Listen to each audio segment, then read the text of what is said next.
What's up, everybody? Truth Teller here for Newscaller.com. Hey, I have some interesting developments coming out of the Hesperia City Council meeting on Tuesday.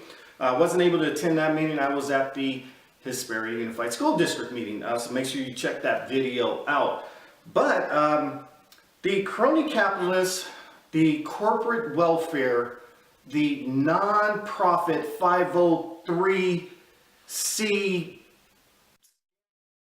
in full swing in the city of Hesperia. We got to make sure we put a stop to it. Check this out. You have a private organization, which is a nonprofit, goes by the acronym of CYPA. They actually had an agenda on the item at the Hesperia City Council, where they are trying to come up with basically a public access TV channel, more or less. And the city of Hesperia, the water department in particular, owns a commercial property on Main Street by the name of Eagle Plaza.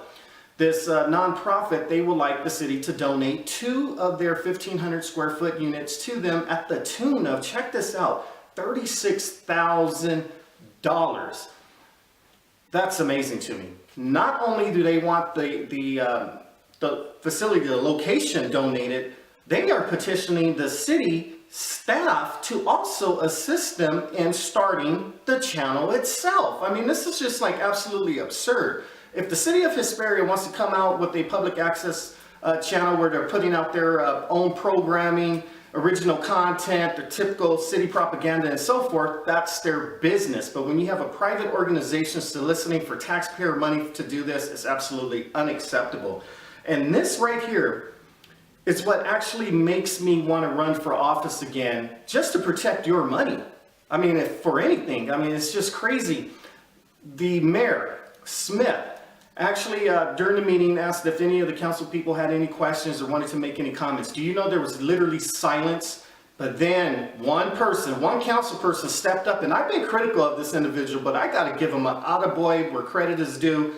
Mr. Bill Holland, Councilman Bill Holland, got to give him an attaboy because he actually had some questions referenced this, and he proposed that this item be pushed back to February so they can pretty much discuss this in private to see what's going to happen. I think the second meeting in February. So make sure you get out. If you're watching this video, spread it around. I mean, there has to be a point where we say enough.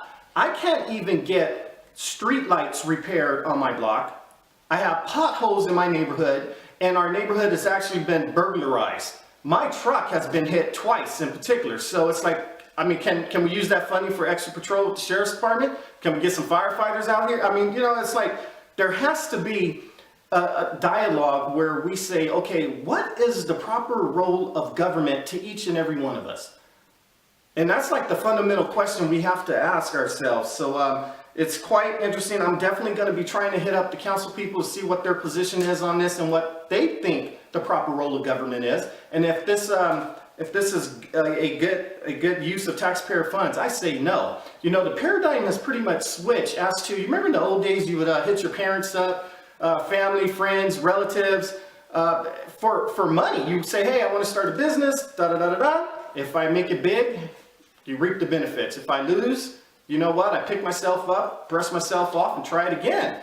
That's the American way. Well, nowadays, because money's tight, you have these nonprofits, they won't even go out and solicit money anymore. They immediately say, you know what? I have this pet project, start a nonprofit, and I'm going to use taxpayer funds, and I'm going to get hooked up with the Chamber of Commerce, go to all these events, network, and there you go. I have an agenda on the city council. So once again, people, just remember, it doesn't matter if you drink tea on the left or coffee on the right. Just don't drink the Kool-Aid.